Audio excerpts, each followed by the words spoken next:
Hello! Gusto ko lang i-share sa inyo ngayon etong sagot ko sa question ng isa nating subscriber. Sabi niya, Miss Claudine, recommended mo ba talaga na gumamit ng debt? Well, you know what guys? A lot of the investor and entrepreneurs or business owners, we, including me, use leverage or yung tinatawag nating debts or pangungutang.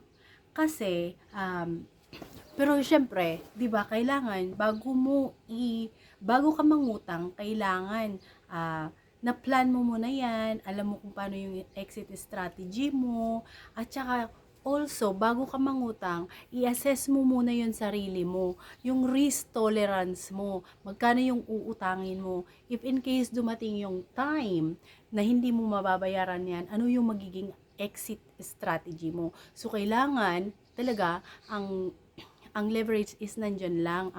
Ang pagpapautang, pwede kang umutang sa bangko. Ang bangko is always open hands yan para magpautang. But again, of course, there is a risk there. So para sa akin, bago ka mangutang, kailangan planuhin mo yan at i-assess mo yung financial statement mo. Kailangan alam mo kung ano yung magiging exit strategy mo if in case you come to the point na you won't be able to parang mababayaran yung amortization mo or whatever that monthly cost that you need to pay. So yes, it is one of the most powerful tool kasi kung ikaw ay nagnenegosyo, kailangan mo talaga ito. Kailangan mo talagang umutang para mapalago yung negosyo mo. At importante din, kapag nagnegosyo ka, kailangan yung gagawin mong, pinili mong negosyo ay kikita. Kasi kapag hindi yan kumita, natural, lalo kang mababaon sa utang and you will ended up losing all whatever, parang kung ano yung na-invest mo kasi nga, you won't be able to pay kung ano yung inutang mo. So, napaka-importante yan guys, bago kayo mangutang, pag-aralan nyo muna yung risk tolerance nyo, yung parang yung tolerance nyo sa kung bago kayo mangutang, talagang planuhin nyo. Hindi yung basta-basta mangutang na lang kayo tas bahala na later. So, hindi pwede. Especially kapag yung aasahan nyo na pambayad nyo is for active income. With real estate kasi talagang, kung talagang marunong ka na maghanap ng reasonable price para sa especially sa first investment mo, recommended ko talaga yan na kailangan magka-cash flow kasi ang cash flow, yan yung tutulong sa'yo para makapag-reinvest at the same time, safe na safe ka kasi yung binili mong property, it will be able to pay kung magkano yung amortization mo. So, importante yan guys. Please know and learn how to calculate cash flow.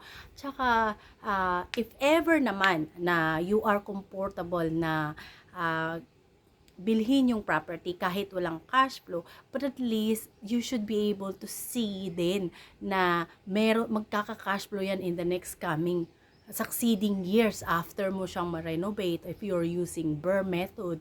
So if you haven't checked my video with the BRRRR method, I use BRRRR method in the Philippines and it's definitely works in the Philippines. So you should try that kung ikaw ay magsisimula. So yes, don't be scared to use, but of course, ang pangungutang, ang leverage, pero importante talagang nire-recommend ko na kailangan pag-aralan nyo muna ng maigi and make a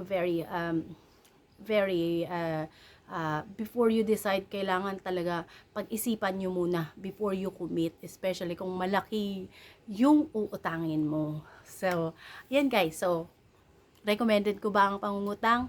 Yes, but it also depends on your case and your risk tolerance. So, yan. Have a good day and I'll see you in my next video. Bye-bye!